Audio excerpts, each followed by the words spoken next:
जोपर्यंत पवारसाहेब सुप्रियाताई त्या बाबतीत निर्णय घेत नाहीत, आमच्यापर्यंत कुठलाही विषय तिथं आलेला नाही, आमच्यावर कुठलीही बैठक तिथं झालेली नाही, आम्हाला कुठलाही आदेश त्या ठिकाणी आलेला नाही। त्यामुळे या बाबतीत आम्ही कुठे काय सांगणं हे योग्य ठरणार नाही। जर काय होत असेल ते वरच्या लेवलला होत असेल आणि जर झालं असेल तर तो संदेश हा आमच्यापर्यंत सुप्रियाताई देतील झाली असं आपल्याला म्हणावं लागेल।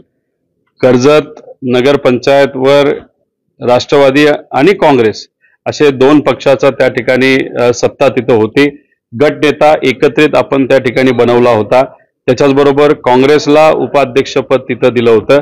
काँग्रेसकडे फक्त 3 नगरसेवक असताना सुद्धा पण आपण एकत्रित आहोत, आघाडीचा धर्म आहे त्या ठिकाणी आपण पाळला पाहिजे, त्या हेतूतून आपण त्या ठिकाणी त्यांना तिथं मदत केली होती। आणि मग असं कुठेतरी चालत असताना सत्ता बदल झाली, माझ्या विरोधकांना त्या ठिकाणी आमदारकीचं पद मिळालं, ते MLC झाले, त्यानंतर आता ते सभापती झाले आणि मग सभापती झाल्यानंतर आपण काही करू शकतो हे दाखवण्याचं एक कुठेतरी काय म्हणतो ती एक उर्मी त्यांच्यामध्ये कदाचित तिथं असावी आणि राजकीय द्वेषातून तिथे काही नगरसेवकांना त्यांनी तिथं वेगळं केलं आणि दुसऱ्या ठिकाणी त्यांनी तिथे ठेवलं। पण हे असताना एक नोटीस आम्हाला आली होती, ती जुन्या रूल प्रमाणे नोटीस आली होती, ज्याच्यामध्ये फक्त आपल्याला कारणे दाखवा नोटीस असते आणि मग त्यानंतर कलेक्टरपर्यंत विषय जातो, मग मंत्र्यांपर्यंत विषय जाऊन त्याच्यावर त्या ठिकाणी निर्णय घेतला जातो। पण तिथं कारण काय सांगायचे हा प्रश्न कदाचित निर्माण झाला असावा आणि मग त्याला पर्याय काय, तर मग राज्य पातळीवर आपण नियमच बदलून घेऊ आणि मग हात वर करून आपण इलेक्शन तिथं आणलं तर मग ज्या लोकांना आपण फोडलंय पैसे दबाव नाही तर भीती दाखवून मग अशा लोकांचा हात वर करून मतदान करून त्याचा फायदा घ्यायचा आणि आपला नगराध्यक्ष तिथं करायचा, या हेतूतून अख्ख्या महाराष्ट्राचा कायदा हा तिथं बदलण्यात आला। आणि मग त्यानंतर जे झालं ते आपल्या सगळ्यांना त्या ठिकाणी माहिती आहे। म्हणजे फक्त सत्तेत आणण्यासाठी आमदारांनी खासदारच फोडले जातात असं नाही, तर सत्तेत येण्यासाठी पण नगरसेवकांपर्यंत हे सर्व नेते त्या ठिकाणी जातात, ही गोष्ट बघून अतिशय दुर्दैवी आहे। माझ्या मतदारसंघामध्ये प्यायला पाणी नाही, टँकर देण्यासाठी पदाचा वापर केला जात नाही, शेतीचं पाणी आणण्यासाठी पदाचा वापर केला जात नाही, MIDC आणण्यासाठी पदाचा वापर केला जात नाही, फक्त राजकीय दृष्टिकोनातून भूमिका घेण्यासाठी संविधानिक पद असताना सुद्धा पदाचा वापर तिथं केला जातो। त्यांच्या त्या ऑफिसमध्ये जिथं राजकारण करायचं नसतं हा एक कुठेतरी रूल आहे, तिथंच ते पत्रकार परिषद घेतात। मग कुठेतरी या सरकारमध्ये असणाऱ्या प्रत्येक नेत्याला असं वाटतं की सत्ता आली आणि ताकद आली तर आम्ही काही करू शकतो, हे दुर्दैवी आहे। तसंच सरकारमध्ये असणाऱ्या नेत्यांना सुद्धा मला सांगायचंय, फक्त राजकारण करण्यापेक्षा महाराष्ट्रामध्ये असणारे अनेक प्रॉब्लेम्स आहेत, अनेक अडचणी आहेत, त्या सोडवण्यासाठी आपण जर थोडं तरी लक्ष केंद्रित केलं तर बऱ्यापैकी आपल्या अडचणी सुटतील, त्याच्याकडे लक्ष देण्याची जरूरत आहे। दोन राष्ट्रवादी एकत्र येण्याची चर्चा चालू आहे, त्याबद्दल काय? चर्चा आहे, अनेक दिवसांपासून चर्चा आहे आणि ती फक्त चर्चाच आहे। जोपर्यंत पवारसाहेब सुप्रियाताई त्या बाबतीत निर्णय घेत नाहीत, आमच्यापर्यंत कुठलाही विषय तिथं आलेला नाही, आमच्यावर कुठलीही बैठक तिथं झालेली नाही, आम्हाला कुठलाही आदेश त्या ठिकाणी आलेला नाही। त्यामुळे या बाबतीत आम्ही कुठे काय सांगणं हे योग्य ठरणार नाही।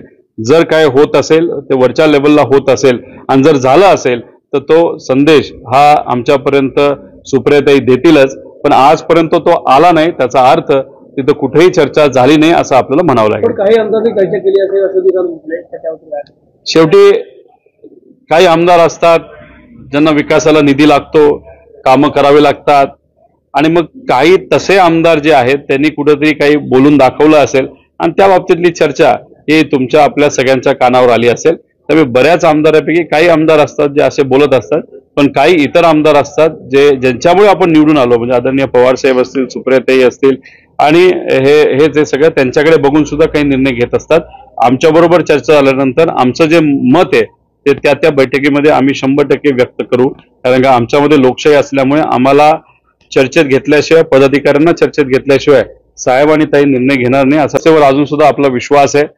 अशा पद्धतीने तुम्ही जर नियम बदलत असाल हे योग्य नाही, पण आमच्याकडे जेव्हा नियम बदलले गेले तेव्हा आम्हाला पूर्वीच्या पद्धतीने नोटीस दिली गेली होती आणि त्या नोटीसीवर काहीच करता येत नव्हतं, म्हणून नियम बदलून ती नोटीस कॅन्सल केली, नवीन नोटीस तिथं पाठवली। त्यामुळे आमची केस थोडीशी वेगळी होती।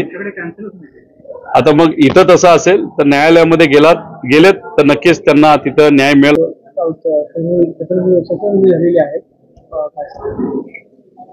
एक तर काल सीज फायर झालेलं आपण सगळ्यांनी बघितलं, थोडंसं नागरिक म्हणून आश्चर्य या गोष्टीचं झालं की भारतात एखादा निर्णय घेण्याच्या आधी अमेरिकेचे जे पंतप्रधान प्रेसिडेंट आहेत त्यांचं ट्विट आपल्या आधी आलं.